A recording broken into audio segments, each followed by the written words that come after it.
Hi friends, macaroni pasta എങ്ങനെ ഉണ്ടാക്കുമെന്ന് നോക്കാം.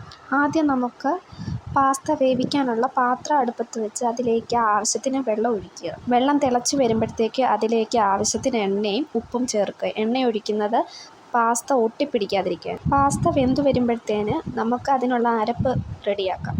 ചട്ടി അടുപ്പത്ത് വെച്ച് ആവശ്യത്തിന് എണ്ണ ആദ്യം സവോളയും മുളകും നന്നായിട്ട് മൂത്ത് വന്നതിന് ശേഷം തക്കാളിക്ക് ചേർത്ത് ഉപ്പും ചേർത്ത് ഒന്ന് ഇളക്കി വെക്കുക. അത് കഴിഞ്ഞ് നമുക്കതിനാവശ്യമായ പൊടികൾ ചേർക്കാം. മുളക് പൊടിയും ഗരം മസാലപ്പൊടിയും ചിക്കൻ മസാലപ്പൊടിയും ചേർത്ത് നന്നായി ഇളക്കുക. ആവശ്യത്തിന് കുരുമുളക് പൊടിയും ചേർക്കുക. അതിനുശേഷം 2 മുട്ട ചിക്കിയെടുത്ത് മാറ്റി വയ്ക്കുക. ചിക്കിയെടുത്ത് വെച്ചിരിക്കുന്ന മുട്ട വഴറ്റി വെച്ചിരിക്കുന്ന അതിലേക്കിടുക. അതിനുശേഷം പാസ്തയ്ക്ക് ആവശ്യമായ സോസ്, ചില്ലി സോസും സോയാ സോസും ഒഴിക്കുക. വേവിച്ച് വെച്ചിരിക്കുന്ന മക്രോണി പാസ്ത വഴറ്റി വെച്ചിരിക്കുന്നതിലേക്ക് ഇടുക.